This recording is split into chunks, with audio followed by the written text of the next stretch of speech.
Yeah, we got a good group that's with us.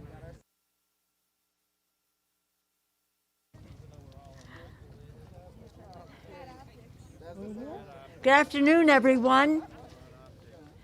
We are here to wave the American flag and all that it stands for. We're so proud of so many of our members who have taken this fight for our democracy to the floor of the House and across the country. I want to salute in particular Chairman John Sarbanes, who has been such a leader over the years in fighting for our democracy. We'll hear from him momentarily. Zoe Lofgren, the chair of the Committee of Jurisdiction, House Administration Committee, who's worked so hard on this legislation. You'll hear from them and other members, but I also want to acknowledge Terry Sewell, who has an important part of this bill in H.R. 4, which is the Voting Rights Act, an important part of that. So here we are. I said on the floor, this reminds me of what it must have felt like at Valley Forge.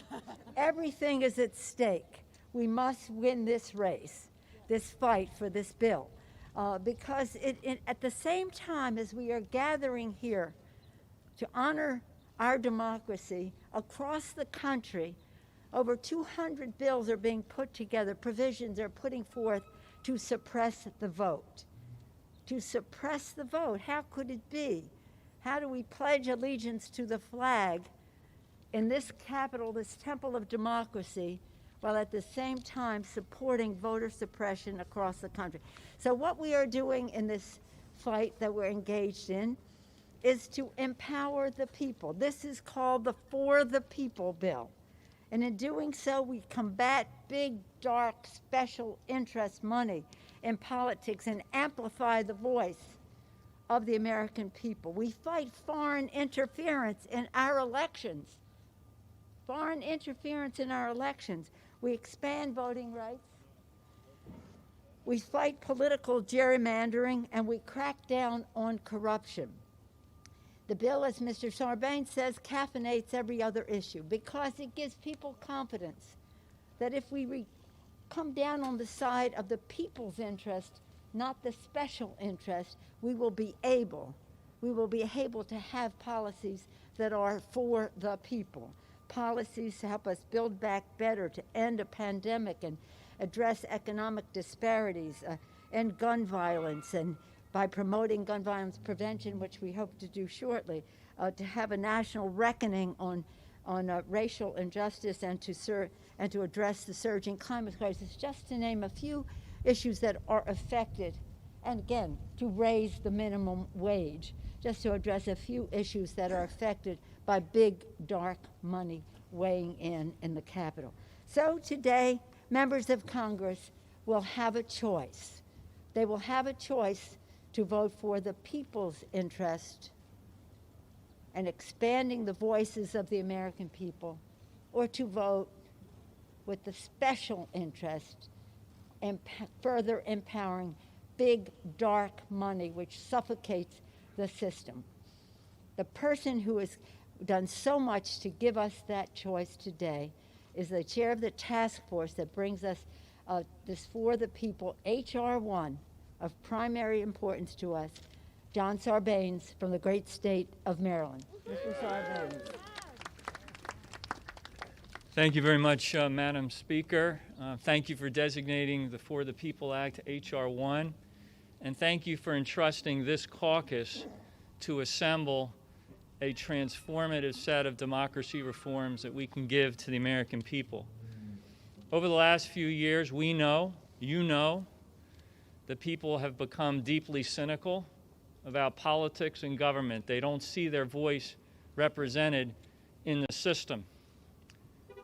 They've said to us, first, we want to get to the ballot box every 2 years without having to run an obstacle course. Whether you're Republican, Democrat, or Independent, you just want to be able to cast your vote in America and have that be easy and convenient and straightforward. We address that in H.R. 1. They said to us, when you get to Washington, act right, behave, be ethical, be accountable, be transparent. And we have a whole set of reforms in H.R. 1 that would do that. And they pleaded with us, don't get tangled up in the money. Remember where you came from. Remember who you work for. Fight for our interests, for the public interest, not for the special interests and the big money. And we have a set of robust reforms that pushes back against the influence of big money. H.R. 1 is designed to restore the voices of Americans who felt left out and locked out for too long. We are excited about the opportunity before us. We are going to push as hard as we can to get this over the finish line. That begins today here in the House with the passage of H.R. 1.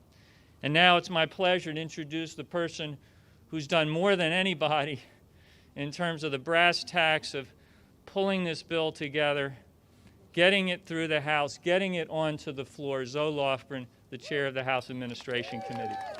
Thank you, Zoe. Thank you, John. We would not be here today without John Sarbanes and Speaker Pelosi, and that we are here today is extremely important. You know, in this face of the pandemic, a lot of jurisdictions made it easier for people to vote. They engaged in no excuse absentee voting. They engaged in early voting. And what did we see? The largest number of Americans voting in modern history. More Republicans voted, more Democrats voted, and you know who won? The American people won. Because when people participate and own their own government, that's what we need in our country. So H.R. 1 really is to preserve the opportunity for people to vote. After that enormous turnout, we saw Republican legislatures all over the country try and stop that voting, to stop the absentee voting, to impose barriers, to make it harder for Americans to vote. H.R. 1 would put a stop to that. And it's absolutely essential because nothing else happens unless the people's voices are heard. We are not going to address climate change unless the American people get to vote. We're not going to have a $15 an hour minimum wage unless the American people get to vote. So I hope that for all their cynical arguments against it, some of our friends across the aisle will get a grip and understand that it is in everyone's interest when all Americans have the chance to cast their vote and choose their own government.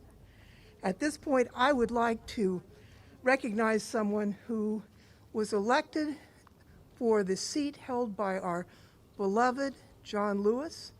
The first 300 pages of this bill were written by John Lewis, and Congresswoman Williams is now representing his district.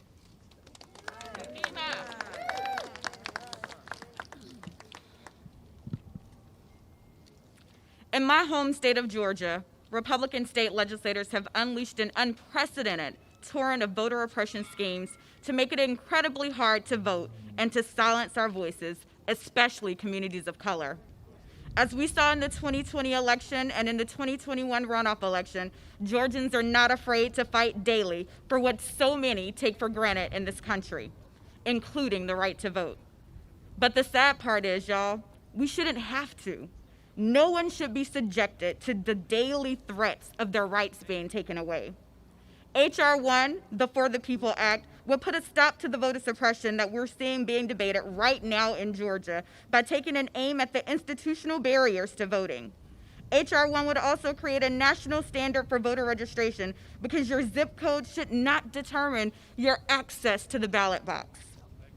I'm proud to support H.R. 1 and uplift the voices of Georgians who are right now being silenced due to voter suppression. I'm also incredibly honored to support this bill because 300 pages of it were written by my friend, my predecessor, my mentor, Congressman John Lewis. And let me be clear, y'all. This bill is the good trouble that he fought for his entire life. Mr. Lewis authored Title I of H.R. 1, and his legacy graces the historic reform efforts in this bill. We must honor his legacy by passing this monumental legislation, and I am honored to be upholding his legacy today in Georgia's 5th Congressional District.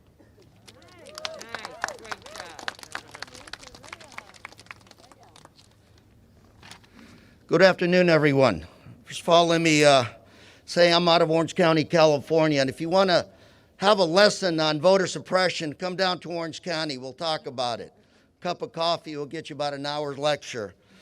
But today, I want to thank Madam Speaker, Mr. Sarbanes, and so many, many others that are standing here today for all the good work on free and fair elections. And all of you are going to listen to a lot of debate, a lot of discussion on H.R. 1, For the People bill. Let me break it down. 3 basic principles. Number 1, it guarantees that every American that has a legal right to vote can vote. Number 2, that every legally cast ballot is counted. And number 3, the reason we're sent to Washington to represent the people, to put the public interest ahead of special interest, and that means getting dark money out of this elections, and that means getting big money out of Washington. Not complicated, very simple. That is why the vote we're about to take is so historically important. Thank you very much. Let's restore confidence in our democracy, and let's pass H.R. 1 for the people. Thank you very much. And now I'd like to introduce my colleague from the great state of Alabama, Representative Sewell. Ma'am.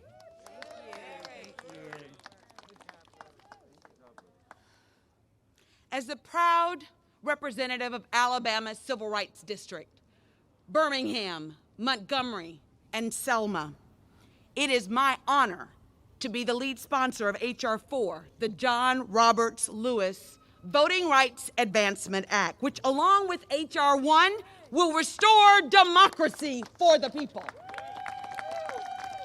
This Sunday, March 7th, we will commemorate Bloody Sunday. Our nation will reflect on the extraordinary sacrifices made by ordinary Americans in my hometown of Selma, Alabama. These foot soldiers were beaten. They shed a little blood on a bridge in Selma, daring to march for the right, the equal right to vote for all Americans. Never did I think that the cause for which our beloved colleague, Congressman John Lewis, and the foot soldiers, the cause for which they marched 56 years ago, the Voting Rights Act, would again require congressional action to restore its full protections. This reminds us that progress is elusive, and every generation must fight and fight again. As we see in the state legislatures across this country, and even in a court case before the Supreme Court this week, the right to vote is under attack. We know that our democracy works best when everyone can participate fully. But we also know that voter suppression is alive and well. Old battles have become new again. The legacy of the foot soldiers like John Lewis requires that we pick up that baton, and the baton of voter access, the baton of voter equality, and we continue the next leg. Their cause is now our cause too. Progress is only made when we demand it, when we fight for it. John said, ours is not the struggle of one day, 1 week, or 1 year. Ours is a struggle for not just one judicial appointment or presidential term. Ours is a struggle for a lifetime, and each and every one of us must do our part. We in Congress, we leaders must lead, but every American must vote. We need to make sure that access to the ballot box is assured by everyone. As I close, I am reminded of John's last visit to the bridge. Every year we had an opportunity with John and Faith in Politics to go on a pilgrimage. John, last year was the 55th anniversary, and many of us didn't think he was going to attend, but he did. He did. John fights for what he believes in, and he stands up in times of good trouble. I want to remind all of our colleagues of his last call to action on that day. Stricken with cancer, John said, "Never give up, never give in. We must keep our eyes on the prize. We must pass H.R. 1 and H.R. 4 and truly restore democracy to America for the people."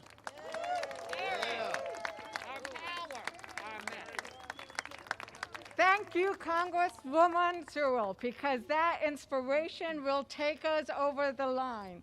I am Teresa Leger Fernandez from the 3rd District of New Mexico.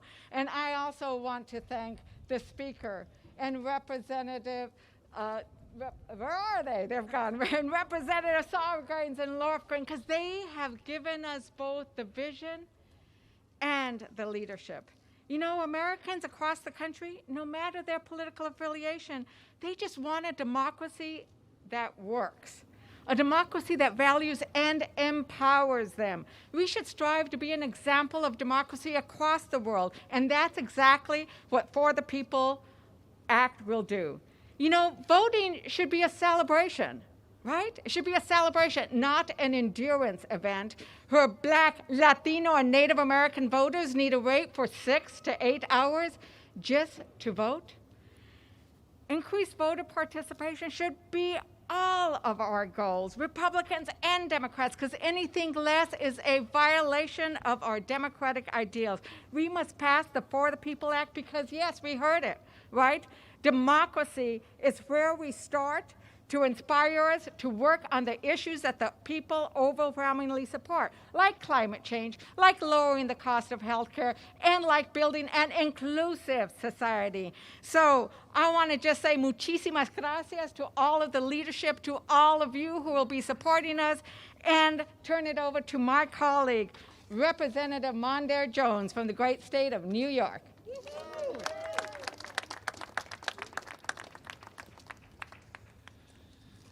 Today is a day of days. Thanks to the leadership of House Speaker Pelosi, Representatives Sarbanes and Lofgren, and all of my colleagues behind me, today we legislate for the people. This is a watershed moment in American history, and it is one that is deeply personal to me. Unlike many of the people we're used to seeing in our politics, I don't come from money or from a political family. I was raised by a young single mom who worked multiple jobs just to provide for us, and we still needed Section 8 housing and food stamps to get by. When I think back to the struggles of my family, they can be traced to one common cause, and that is our broken democracy. The reason healthcare, higher education, and housing are out of reach for so many millions of Americans is due to the fact that our democracy was not set up to reflect the will of everyday people. Independent redistricting commissions will help change that. When I ran for the United States Congress, political insiders came to me and they did not ask me what I would be campaigning on. They asked me, how much money could I raise? That is a shameful distortion of our democracy, and it must end. Public campaign financing will help change that. Many people were surprised when I defeated a billionaire who tried to purchase this congressional seat. My election should not be an exception to the rule. Rather, it should be the norm. When we pass H.R. 1, it will be. Thank you.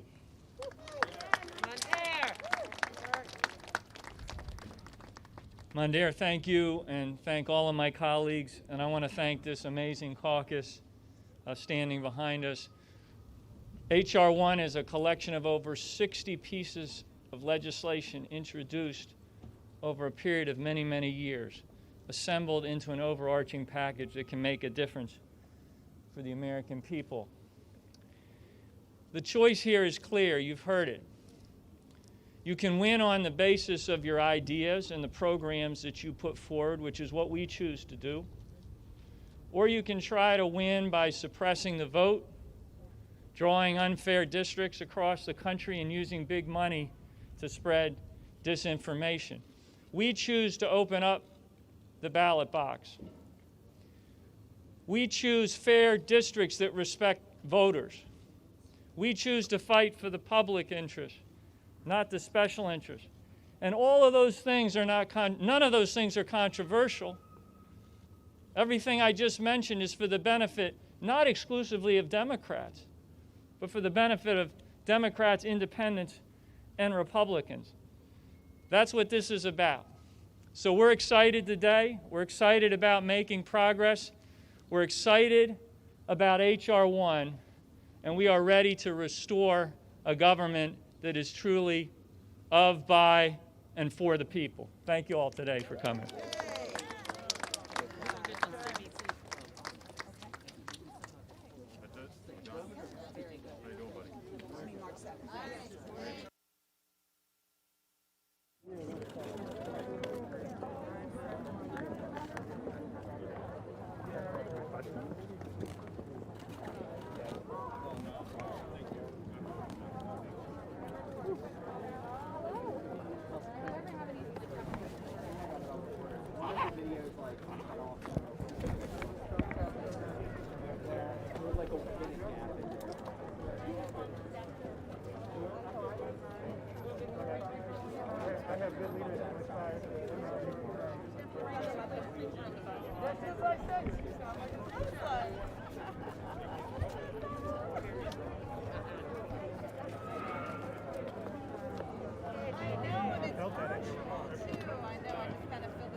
Get up.